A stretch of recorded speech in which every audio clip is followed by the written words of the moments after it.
அமைப்பினுடைய நிர்வாகிகளே, இங்கே எனக்கு முன்னாலே பேசி அமர்ந்திருக்கின்ற தமிழ்நாடு வணிகர் சங்கங்களின் பேரமைப்பினுடைய மாவட்ட தலைவர் இருதயராஜா அவர்களே,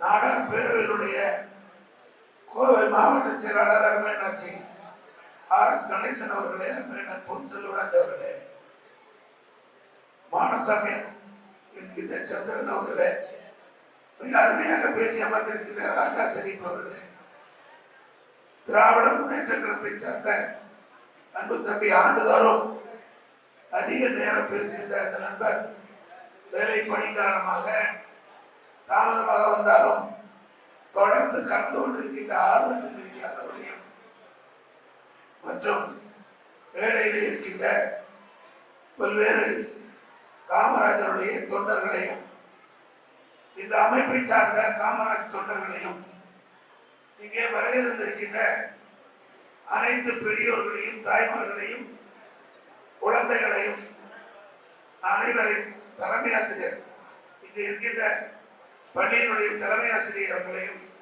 அத்தனை பேர்களையும் வணங்கி இந்த நிகழ்ச்சியிலே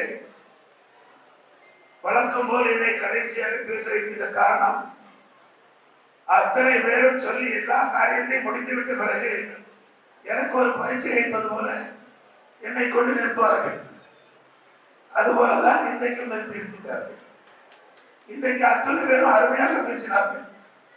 அருமையண்ணன் பொன் செல்வராஜ் அவர்கள், இருதயராஜா அவர்கள், ராஜா ஷரீப் அவர்கள், கனகராஜ் அவர்கள் அருமையாக பேசினார்கள். கனகராஜனுடைய கருத்துக்கள் ஒவ்வொன்றும் இங்கே வருகின்ற அத்தனை பேரும் கடைபிடிக்க வேண்டிய கட்டாயமான ஒரு கருத்துக்கள். அதை நீங்கள் பதிய வைக்க வேண்டும். இது 124வது பிறந்த தின விழாவிலே சபதம் எடுக்க வேண்டும். தாய்மார்கள் அன்போடு கேட்டுக்கொள்கிறோம். இப்படியெல்லாம் மிக சிறப்பு மிக்க இன்றைய விழா. இங்கே ஒரு அருமை செல்வன் பேசினார். முகமது யூனுஸ் பர்வேஸ், அந்த இளம் குழந்தையினுடைய மழலை உண்மையிலேயே உணர்ச்சி பூர்வமாக இருந்தது. பெருந்தலைவர் காமராஜரை தொண்டர்கள் ஜாதி மதத்திற்கு அப்பாற்பட்டவர்கள் என்பதற்கு அவரே சான்று. அப்படிப்பட்ட ஒரு திறமையான அந்த குழந்தையை பேச வைத்த அந்த குழந்தையினுடைய பெற்றோர்களை நான் வெகுவாக பாராட்டுகிறேன். பயிற்றுவித்த ஆசிரியர்களை பாராட்டுகிறேன். இப்படியெல்லாம் குழந்தைகளுக்கு நீங்கள் வீட்டிலே சொல்லித்தர வேண்டிய அத்தனை செய்திகளையும் அவன் பேசி முடித்து விட்டான். இதை நீங்கள் வருகை தந்திருக்கின்றவர்கள் ஒத்து கவனிக்க வேண்டும். பெருந்தலைவர் காமராஜரை பற்றி இங்கே நிறைய செய்திகள் சொல்லப்பட்டது. இருந்தாலும் என் பங்குக்கு ஒன்றிரண்டை சொல்லி அதிக நேரம் எடுத்துக் கொள்ளாமல் நிறைவு செய்கிறேன் என்பதை சொல்லிக்கொண்டு, இரண்டொரு செய்திகள் இங்கே இருதயராஜா பேசும் பொழுது உலகிலே மிக சிறந்த தலைவராக காமராஜர் தேர்வு செய்யப்பட்டார் என்று சொன்னார். இந்திய துணைக்கண்டத்திலே மகாத்மா காந்தி இருக்கிறார். பாரத பிரதமராக பணியாற்றிய ஜவஹர்லால் நேரு இருக்கின்றார். காமராஜர் இருக்கின்றார். ஆனால் அந்த பத்திரிகை, அமெரிக்காவை சேர்ந்த பத்திரிகை காமராஜரை தேர்ந்தெடுத்தது. இந்தியாவில் இருந்து ஒரு தலைவர் ஏன் என்று சொல்ல வேண்டும், விளக்கம் சொல்ல வேண்டும். காந்தி மகான் அவர்கள் இந்திய சுதந்திர போராட்டத்திற்கு தலைமையேற்று இந்திய துணைக்கண்டத்தை அந்நியரிடமிருந்து விடுதலை விலங்கை ஒழித்து நமக்கு சுதந்திரத்தை பெற்றுத் தருவதற்கு தலைமையேற்று நடத்தினார். அவரோடு உடன்பணியாற்றியவர்கள் தான் நீங்க வந்து பேசுறீங்களா? அவரோடு உடன்பணியாற்றியவர்கள் தான் ஜவஹர்லால் நேரு அவர்கள், காமராஜர் அவர்கள், சத்தியமூர்த்தி அவர்கள் போன்ற தலைவர்கள். இதுல ஏன் காமராஜரை தேர்ந்தெடுத்தார்கள்? காந்தியடிகள் தியாகத்தின் செம்மல் இந்திய திருநாட்டை சுதந்திரம் வாங்குவதற்கு வரை தான் வழிநடத்தினாரே ஒழிய இருண்டு கிடந்த பாரதத்தை ஒளியிடச் செய்வதற்கு திட்டங்களை தீட்டி அரசியலில் ஈடுபடவில்லை. அரசியலிலே ஈடுபட நடைமுறைப்படுத்தியவர் இவர்களிலே காமராஜர். நேரு ஏன் செய்யவில்லையா என்று கேட்பீர்கள். நேரு மகான் படித்து பட்டம் பெற்று லண்டனிலே பாரிஸில் பட்டம் பெற்று மிகப்பெரிய மோதிலால் நேரு என்கின்ற கோடீஸ்வரனுடைய ஆனந்த பவனத்திலே பிறந்து வளர்ந்து எந்த கஷ்டமும் அறியாத, எந்த விதமான சூழ்நிலையும் அவருக்கு தெரியாத, அரசியலையும் உலக வரலாற்றையும் படித்து உலக வரலாற்றை புத்தகமாக எழுதியவர். அப்பேற்பட்டவர் செய்திருக்கின்ற காரியத்தை விட 6வது வகுப்பு வரை மட்டுமே படித்து படிக்காத மேதையாக விருதுபட்டியிலே பிறந்து இந்த நாட்டிற்கு விடுதலையும் பெற்று தந்து நாட்டை வளைப்படுத்துவதற்காக இந்திய தமிழகத்திலே 21 அணைக்கட்டுகளை கட்டியிருக்கின்றார். 21 அணைக்கட்டுகள் என்று சொன்னால் 9.5 ஆண்டு காலத்திலே 6 மாதங்களுக்கு ஒரு அணைக்கட்டு. சற்று சிந்தித்து பாருங்கள். 6 மாதத்திற்கு ஒரு அணைக்கட்டை ஒரு அரசியல் தலைவர் செய்திருக்கிறார் என்று சொன்னால் 63ற்கு பிறகு 1963க்கு பிறகு 63 ஆண்டுகள் ஆகிவிட்டது. ஒரு அணைக்கட்டாவது கட்டப்பட்டிருக்கிறதா? 6 மாதத்திற்கு ஒரு அணைக்கட்டு கட்டிய அந்த தலைவர் உணவு பட்சத்தை தீர்ப்பதற்கு இந்த நாட்டு மக்களுக்கு அடித்தளம் வகுத்தவர் என்று சொன்னால் மிகையாக. அது மட்டுமல்ல, அவர் ஆட்சி பொறுப்பில் இருக்கின்ற காலத்தில் இந்திய துணைக்கண்டம் அடிமை விலங்கை முறித்து சிறிது சிறிதாக பாரத பிரதமர் நேரு அவர்களுடைய தலைமையில் முன்னேறி கொண்டிருக்கின்ற நேரம் மின்சாரத்தை பற்றி எல்லாம் இங்கே பேசினார்கள். அவர் காலத்திலே இந்திய துணைக்கண்டம் முழுவதும் கணக்கிடப்பட்டது. ஒவ்வொரு மாநிலத்திலும் எவ்வளவு கிராமங்களுக்கு மின் இணைப்பு கிடைத்திருக்கிறது என்று சொல்லி தமிழகத்திலே 7500 கிராமங்களுக்கு மின் இணைப்பு இருந்தது. இந்தியா முழுவதும் அதிகமாக மின் இணைப்பு கிராமங்களுக்கு கொடுத்த அளவு 3500 மட்டுமே. 2 மடங்கு. ஒரு படிக்காத மனிதனால் எப்படி செய்ய முடிந்தது? யோசித்து பாருங்கள். அப்படிப்பட்ட படிக்காத மேதை பெருந்தலைவர் காமராஜர் அவர்கள். காந்தியை அவர்கள் தேர்ந்தெடுக்கவில்லை என்றாலும் காந்தியினுடைய திருவுருவப் படத்தை மறக்காமல் தேச பிதாவாக நம்முடைய ரூபாய் நோட்டுகளிலே அவருடைய உருவத்தை அச்சிட்டு புழக்கத்தில் வைத்திருக்கின்றோம். என்னுடைய அன்பான வேண்டுகோள், இந்த நாட்டில் சுதந்திர போராட்டத்தில் முழுமையாக ஈடுபட்டு 9 ஆண்டு காலம் சிறையில் சென்று சிறையிலிருந்து மீண்டும் விடுதலையான பிறகு தமிழக ஆட்சி பொறுப்பிலே 9 ஆண்டு காலம் இருந்து அதற்கு பின்னாலே இந்திய துணைக்கண்டத்திலே காங்கிரஸ் தலைவராக 2 பிரதமர்களை நியமிக்கின்ற அந்த சமாதானமான முறையை தேர்ந்தெடுத்து நாட்டிற்கு அத்துணை பணியையும் தன்னுடைய ஆயுள் முழுவதும் செய்த பெருந்தலைவர் காமராஜருடைய புகைப்படமும் ரூபாய் நோட்டுகளில் பொறிக்கப்பட வேண்டும் என்று ஒரு கோரிக்கை நான் வைக்கின்றேன். அது ஒரு சமயம் இங்கே அவர் ஒருவர் பேசும்போது சொன்னார்கள், வீட்டை அவர் எடுத்துக்கொண்டார். வீட்டினுடைய சொந்தக்காரர் காரை காங்கிரஸ் கட்சி எடுத்துக்கொண்டது, உடலை நெருப்பு எடுத்துக்கொண்டது என்றெல்லாம் சொன்னார்கள். நம்பர் 8 திருமலை பிள்ளை வீதி டி நகர் என்ற விலாசத்தில் இருக்கின்ற ஒரு வீட்டில் தான் பெருந்தலைவர் காமராஜர் அவர்கள் குடியிருந்தார்கள். ஒரு நாள் அந்த வீட்டினுடைய மொட்டை மாடியை உலாவிக் கொண்டிருக்கின்ற பொழுது கீழே அந்த வீட்டினுடைய உரிமையாளர் நின்று எட்டி பார்த்துக் கொண்டு உள்ளே வர தயக்கத்துடன் நின்று கொண்டிருக்கிறார். பெருந்தலைவர் கண்ணில் பட்டுவிட்டது. உடனடியாக அவரை கூப்பிட்டு உள்ளே வாருங்கள் என்று அழைக்கிறார். காமராஜர் கீழே இறங்கி வருகின்றார். எந்த விஷயம் என்று கேட்கிறார். ஐயா, என்னுடைய பொருளாதாரம் மிகவும் கெட்டுவிட்டது. அதை சமாளிக்க எனக்கு வேறு வழி இல்லை. இந்த வீட்டை நான் விற்க வேண்டிய கட்டாயத்திற்கு வந்துவிட்டேன். இதை எப்படி உங்களிடம் சொல்லுவது என்று தயக்கத்தோடு கேட்டார். காமராஜர் சொன்னார், ஐயோ பரவாயில்லை, சென்று விடுகிறேன் என்று சொல்லிவிட்டார். இந்த செய்தி காங்கிரஸ் தலைவர்களுக்கு வருகிறது. அவர்கள் எண்ணுகிறார்கள், நாமெல்லாம் சேர்ந்து நன்கொடை வசூல் செய்து அவருக்கு இந்த வீட்டை வாங்கி கொடுக்கலாம். இந்த வீடு அன்றைய நிலவரம் 7 லட்சம் ரூபாய் என்று முடிவெடுக்கின்றார்கள். வசூலுக்கு செல்கிறார்கள். 25,000 25,000 என்று 2 பேர் பணம் கொடுத்திருக்கிறார்கள். அடுத்தபடியாக நீங்கள் எல்லாம் நன்கு அறிந்த இந்த வீதியிலே தன்னுடைய சொந்த வீடை வைத்திருக்கின்ற சாண்டோ MMA சின்னப்பா தேவர் அவரிடம் அவர்கள் வருகிறார்கள். அவர் அன்றைக்கு சினிமா துறையிலே உச்ச நிலையிலே இருந்து கொண்டிருக்கின்றார். நிறைய வெற்றி படங்களை தந்து கொண்டிருந்தவர். எம்ஜிஆருக்கு வெற்றி படத்தை தந்தவர் என்று சொன்னால் சின்னப்பா தேவர் அவர்கள் தான். அவரிடம் வந்து கேட்கிறார்கள், சின்னப்பா தேவர் என்ன சொன்னார் தெரியுமா? யாரிடமும் வசூலுக்கு செல்ல வேண்டாம். யாரிடம் வசூல் செய்து இடம் வாங்கி கொடுத்தால் காமராஜர் ஏற்றுக்கொள்ள மாட்டார். நான் இப்பொழுதே 5 லட்சம் ரூபாய் தருகிறேன். அந்த 50,000 ரூபாயை திருப்பி கொடுத்து விடுங்கள். மீதி 2 லட்சம் ரூபாயை தந்து விடுகிறேன்.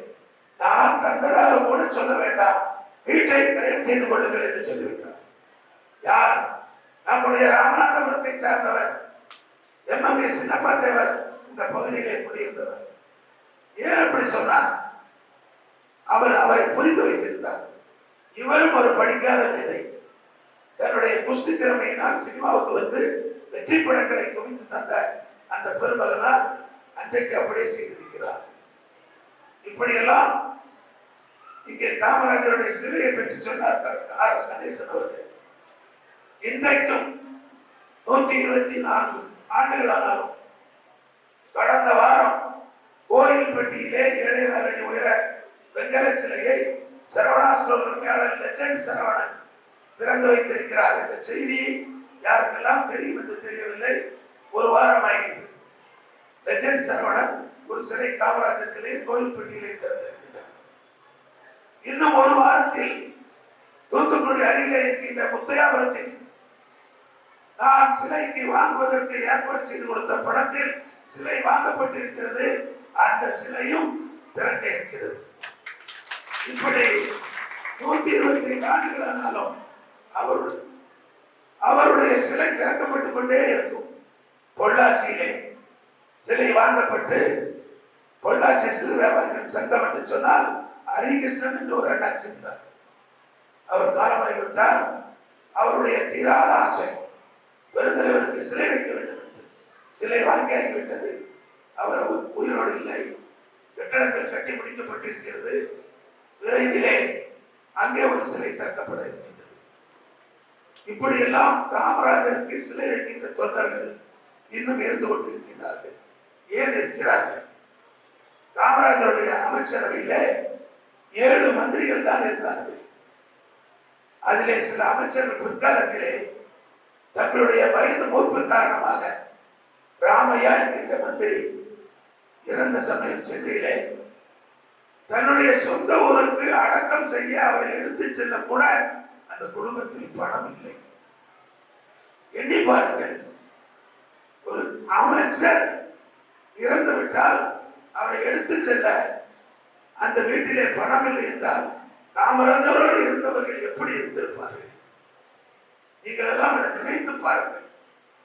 நிறைய காமராஜருடைய கூட்டங்களிலே நான் பேசியிருக்கின்றேன். ராமநாதபுரம் கூட்டத்தில் தான் உயிரோட்டமான ஆடியன்ஸை நான் பார்க்க முடிகிறது. இவ்வளவு அற்புதமான காமராஜருடைய செய்தியை கேட்கின்ற உங்களை பெரிதும் நான். அதே போல நூறுதம்மாள் என்று ஒரு மந்திரி இருந்தார்கள். காமராஜருடைய மந்திரி சபையிலே நூறுதம்மாள் என்று ஒரு மந்திரி இருந்தார்கள். அவர்களும் தன்னுடைய வயது முதிர்ந்த காலத்தில் எந்த ஆதரவும் இல்லாமல் இருந்து போனார்கள். கக்கன் என்று ஒரு மந்திரி இருந்தார். நீங்கள் எல்லாம் கேள்விப்பட்டிருப்பீர்கள். கக்கன் அவர்கள் டவுன் பஸ்ஸிலே சென்று மந்திரி அமைச்சரவைக்கு செல்கின்ற மந்திரி ஒருத்தர் இருந்தார் என்று சொன்னால் அது கக்கன் அவர்கள். இன்றைக்கு காவல்துறை எல்லாம் முதலமைச்சர்கள் கையிலே வைத்துக் கொள்கின்ற பழக்கம் இருக்கிறது. ஆனால் காமராஜர் அவர்கள் காவல்துறையை கக்கன் என்கின்ற பின்தங்கிய வகுப்பை சார்ந்தவரிடம் அந்த அதிகாரத்தை கொடுத்து ஆட்சி நடத்தினார். ஆனால் கக்கன் எப்படி இருந்தார் தெரியுமா? தன்னுடைய வயது முதிர்ந்த காலத்தில் அரசு ராஜீவ்காந்தி அரசு மருத்துவமனை சென்னையிலே இருக்கிறது. அங்கே பொது வார்டிலே ஒரு வியாதிஸ்தர்களோடு கூட்டத்திலே மத்தியிலே நடக்க முடியாமல் படுத்திருந்தார். அந்த நேரம் பார்த்து தமிழகத்தை ஆண்டு கொண்டிருந்த டாக்டர் எம்ஜிஆர் அவர்கள் அந்த மருத்துவமனைக்கு அங்கே வந்து செல்கிறார். வருகின்ற பொழுது கக்கனை பார்த்து விட்டார். துடித்து போனார் எம்ஜிஆர் அவர்கள். ஒரு மந்திரி, போலீஸ் மந்திரியாக இருந்தவர் இப்படி தரையிலே சுருண்டு கிடக்கிறார். அவரை அருகிலே அமர்ந்து உங்களுக்கு என்ன வேண்டும் என்று கேட்டார். அவர் சொன்னார், ராமச்சந்திரா, எனக்கு ஒன்று வேண்டாம். நான் படுத்திருக்கின்ற பாய் மிகவும் கிழிந்து விட்டது, ஒரு பாய் வாங்கி கொடு என்று கேட்டார். காமராஜரோடு இருந்த மந்திரிகளுடைய அந்த தரத்தை பார்த்தீர்களா? தரம் எப்படி இருக்கிறது? இன்றைய மந்திரிகளாக இருந்து ஓய்வு பெற்று அல்லது பதவியிலே இருந்து விலகியவர்களுடைய தரங்கள் எப்படி இருக்கிறது என்று குழந்தைகள் வரை தெரியும். இப்படிப்பட்டவர்களை எல்லாம் கையிலே வைத்துக் கொண்டு 9.5 ஆண்டு காலத்தில் 21 அணைகளை கட்டி நீர்ப்பாசன வசதிகளை பெற்று மோகனூரிலே ஒரு செய்தியை சொன்னாரான.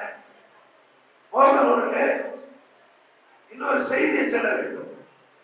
தமிழக அரசு சார்பாக சர்க்கரை ஆலைகளை நிறுவுவதற்கு வெளிநாடுகளிலே சென்று அதற்கான எந்திரங்களை வாங்க தமிழக அரசு அதிகாரிகளோடு காமராஜர் செல்கிறார். அங்கே செல்லுகின்ற பொழுது 10 இடங்களிலே சர்க்கரை ஆலை நிறுவுவதற்கு எந்திரங்கள் வாங்கப்படுகிறது. அங்கே இருக்கின்ற விற்பனை செய்கின்ற அந்த நாட்டினர், நாங்கள் இங்கே எந்த பொருள் கொள்முதல் செய்தாலும் அதற்கு 10 விழுக்காடுகள் கமிஷன் தருவது வழக்கம்.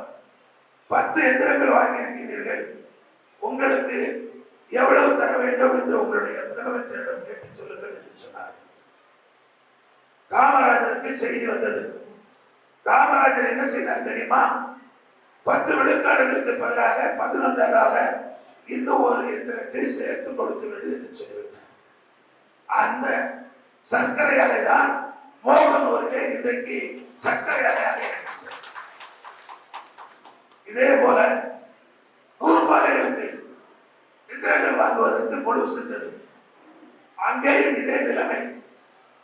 10 நூற்பாலைகள் வாங்குகிறார்கள். அரசு நூற்பாலைகள் இருந்திருக்கும், இப்பொழுது அவைகள் எல்லாம் இல்லை.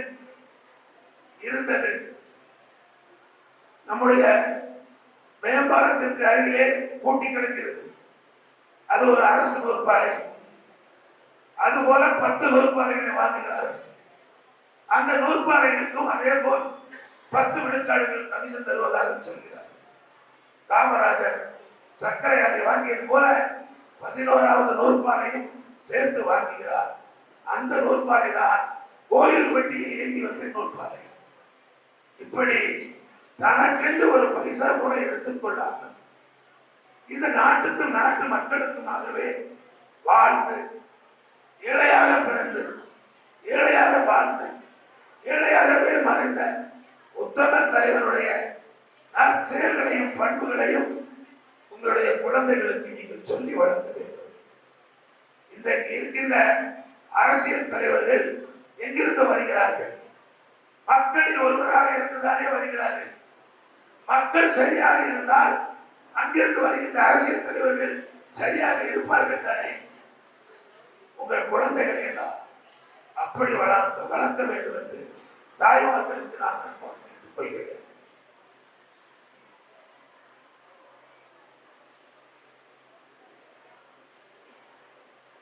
அவர் காலத்தில்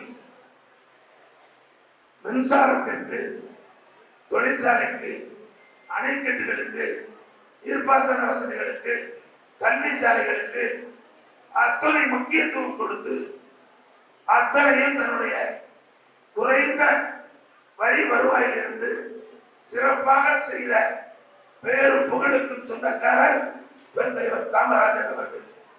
அவருடைய ஆட்சி காலத்தை தான் பொற்கால ஆட்சி என்றும் அவருடைய ஆட்சியை தான் நாங்கள் தருவோம் என்றும் சொல்லி இன்றைக்கு ஆட்சிக்கு வருகின்றவர்கள் எல்லாம் அவருடைய புகைப்படத்தையும் போட்டுக்கொண்டு செய்தியையும் சொல்லிக்கொண்டு ஆட்சியை பிடிக்கின்ற காட்சியை நீங்கள் பார்ப்பீர்கள். அப்படி என்று சொன்னால் அவருடைய புகழ் இங்கே பேசும் பொழுது நம்முடைய கோவிந்தராஜ் ஐயா அவர்கள் சொன்னார்கள், 124 அல்ல 1224 ஆண்டுகளானாலும் காமராஜர் புகழ் மங்காது மறையாது என்று சொல்லி நல்ல வாய்ப்புக்கு நன்றி விடைபெறுகிறேன். நன்றி வணக்கம்.